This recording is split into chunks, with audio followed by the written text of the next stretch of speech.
ചെളിയും മറ്റു മാലിന്യങ്ങളും അടിഞ്ഞ് ഒരു പുഴ നശിക്കുന്നു. കോഴിക്കോട് കോരപ്പുഴയാണ് നാശത്തിന്റെ വക്കിലെത്തിയിരിക്കുന്നത്.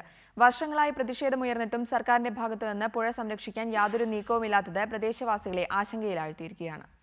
ദിനംപ്രതി കോരപ്പുഴ നശിക്കുകയാണ്. ചളിയും മണലും മറ്റു മാലിന്യങ്ങളും പുഴയുടെ അടിത്തട്ടിനെ നികത്തുന്നു.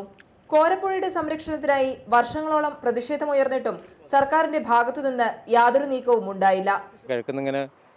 വരുന്ന മണ്ണ് ഇവിടെ ഇങ്ങനെ അടിഞ്ഞുകൂടാണ്. അത് ഒഴുകിപ്പോകാനുള്ള സംവിധാനം കോരപ്പുഴയുടെ അഴിമുഖത്തില്ല. അവിടെ മാട് കെട്ടി മണൽ തിട്ടയായിട്ട് കിടക്കുകയാണ്. അതുകൊണ്ട് പുറത്തേക്ക് ഒഴുകുന്നില്ല.